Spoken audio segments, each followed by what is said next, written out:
Okay, so I'm going to invite Thomas back up to the stage, and I'm going to frantically scan. If you guys want to have your, you're welcome to sit down if you wish. Scan the questions that have been coming through, and I'm going to start with you, Thomas. So on Show Gizmo, one of the first questions we've had, and I think it's something that we're a little bit concerned about. So right now, you think about food trends, everybody wants traceability, organic stories. You know, this is the farmer who created this food, and this is their family, and we feel like we have a connection, and we're willing to pay a premium for that connection to knowing where our food has come from. So do you think this digital innovation of 3D printing of food perhaps actually will take away that connection, and will people be trusting the source? And do people still want that story behind their food? Yeah, actually, when you 3D print a food product, you can also print sensors in there. You can print markers in there. You can print a born-on date, if you want, into the food. So I think we'll have that traceability. Maybe it doesn't go all the way back to the source. Maybe you have multiple sources that get blended up and mixed together. But eventually, I think we can get all the way back to the source, too. Ian, I love that you touched on both GM and climate change. Thank you. So let's start with GM. Look, in New Zealand, we're still very GM adverse, and there's a lot of fear around even the word GM. As a science communicator, I get a lot of people saying, "Oh, we can't do that." And I'm like, "Do you know what it is?" I'm like, "No, but we can't do it because it sounds scary." Do you think our resistance to GM is a lack of understanding of the potential of what it could be, or do you think actually we should be fearful of GM and New Zealand should shy away from it? I think it's a very emotional topic in New Zealand, and I think one of the challenges that we have in New Zealand is we have a very shallow media, and the reality is that you guys on the media table. the reality is that when the issue gets raised, it gets an emotional response from certain parts of our population, and you therefore get into a situation where the debate spirals into an emotive debate rather than being an objective debate around the facts of the issue. If you look globally, 182 million hectares are now planted in genetically modified crops.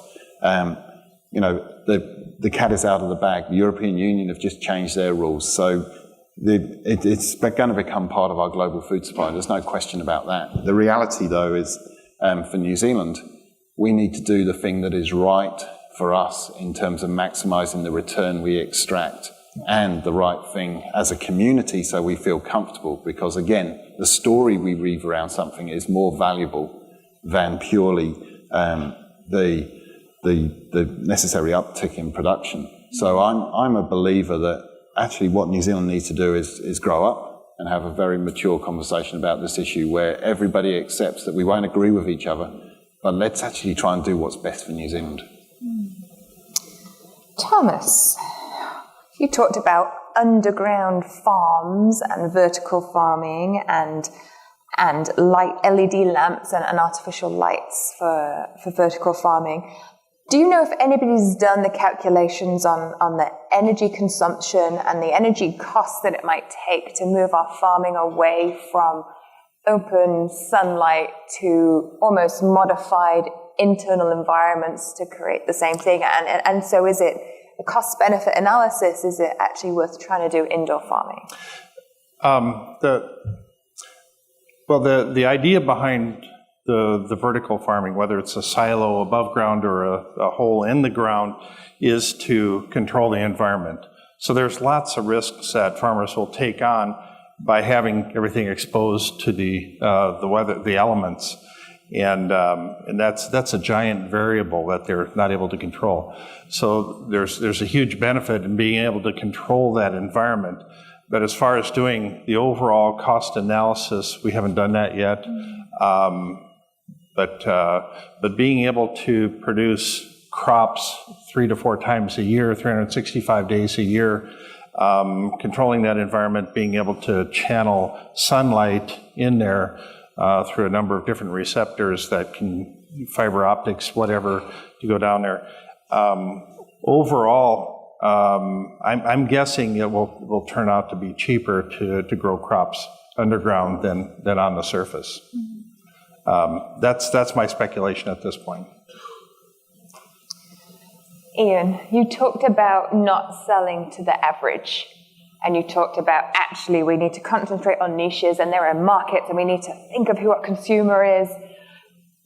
Are you worried about the separation of the average and actually the rich-poor divide in food, and actually if we're moving towards digital tech, which may have a higher premium price for a higher quality, there is going to be a digital divide in inequality from a financial point of view? When you look at the global food system at the moment, there's 800 million people last night that didn't eat enough food. 10,000 kids die every single night. So I don't believe the global food system is working properly yet.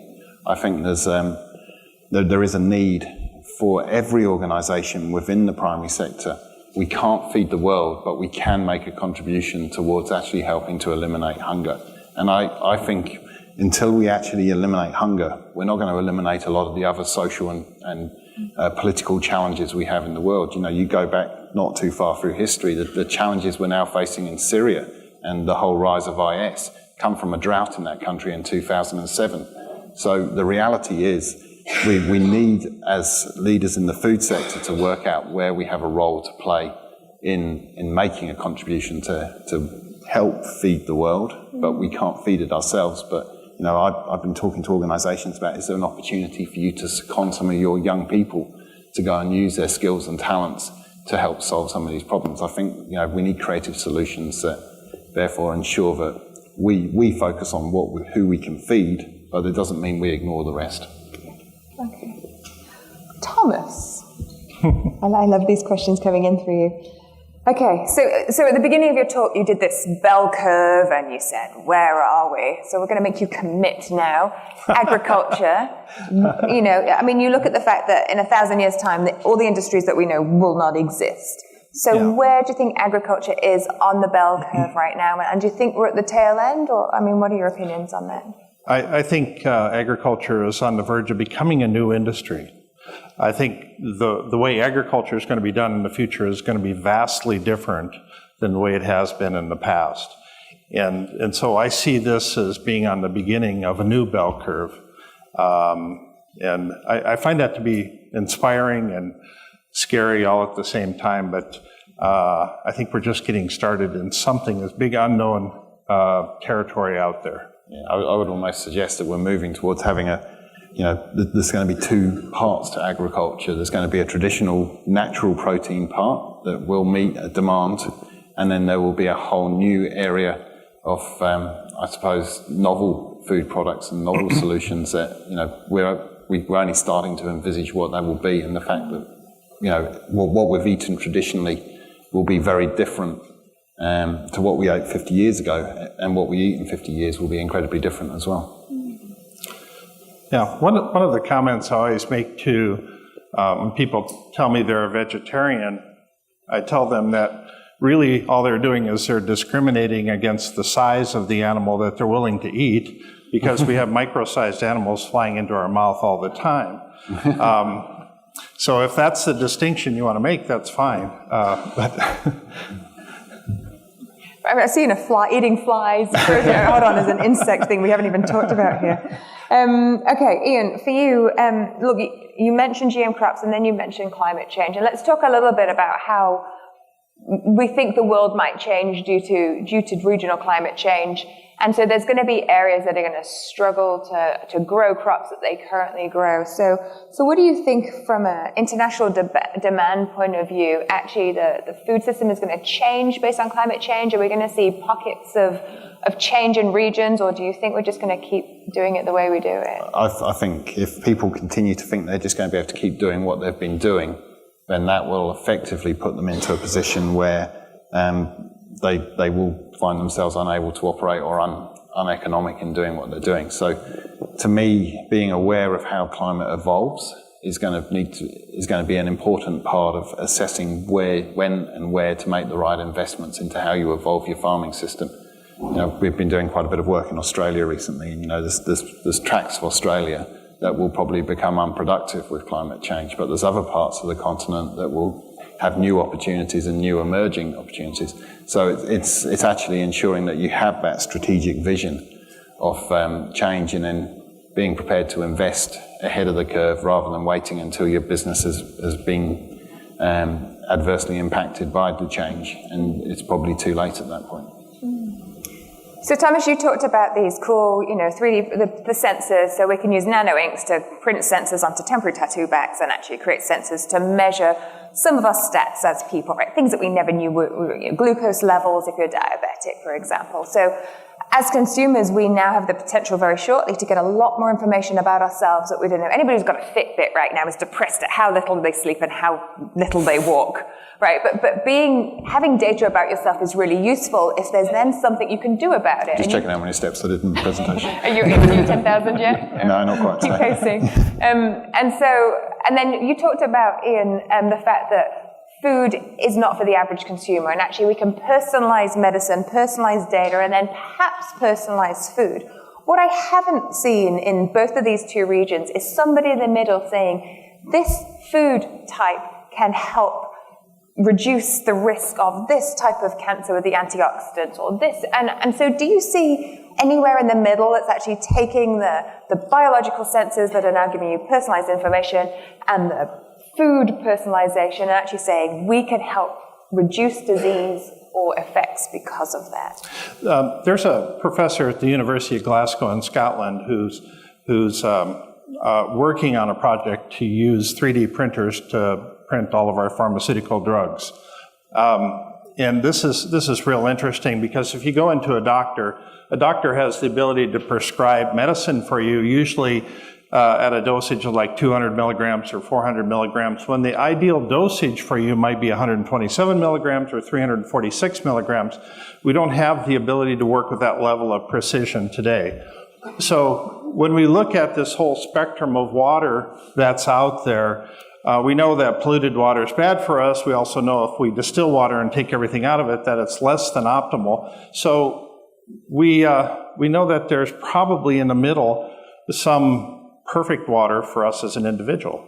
So theoretically, there might be 7 billion different formulations of perfect water for us as an individual, and that those 7 billion formulations will change every second of every day, but we haven't had the ability to work with that level of precision in the past. Now, we're working our way into that right now. So food not only can be used to cure problems, it can be used as performance enhancers. I mean, it can actually give us additional stamina, give us the ability to think faster, think longer, think deeper. That's a lot of things like that are going to come out in the coming months as we start working with greater level of precision than we ever have in the past. I would agree. I think, there's already some work being done in organisations in New Zealand about how you can take a testing or a sampling of somebody's health at a particular point in time and then convert that into the perfectly nutritionally balanced printed meal. And it may not look like a meal, but we've been traditionally used to eating. It's probably a bit like your Soylent drink you talked about earlier. But, the reality is that may be the way we start to move a little bit. So I think the move towards totally personalised food experiences is only a short time away.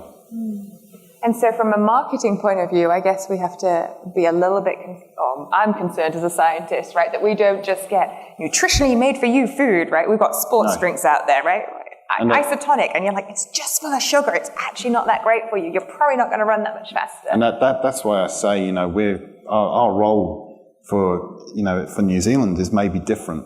It doesn't mean we shouldn't be playing in these areas of high technology, but we're also very, very good natural food producers. And for us, there is always going to be demand for that natural food component. People will always have birthdays, they'll always have weddings, they'll always have celebrations, and they'll always want a great piece of steak, or they'll always want to have something that we can deliver to them to help celebrate, help enhance a particular event, talk about their wealth, talk about their status in society. And I think, that is therefore New Zealand's role. We provide the experience that maybe counters some of this other stuff. but at the same time, we're still active in investing and ensuring that we play in both parts of the industry. Okay, so wrapping up, we've talked about personalization of food, actually being able to have a 3D printer at your home and you can start to print perhaps even tissues and structures that might look like meat. And we're talking about the fact that currently in New Zealand, we're a massive dairy industry and we export a whole bunch of meat, cows. 10 years from now, are we in New Zealand still an export economy of product, or do you see us shifting to an export economy of ideas and IP around personalization of homemade, literally 3D printed made food? I think we will still export product. I think the product that we produce will be produced in a way the community is more comfortable with, and it will have a better story around it, and therefore it will appeal as a premium product to more and more consumers. But we will be exporting IP, we will be exporting feeder stocks into printing processes, and we will export a wider basket of products than we export at the moment. And with that, ladies and gentlemen, please will you thank Thomas Spray and Ian Proudfoot for their time. Thank you.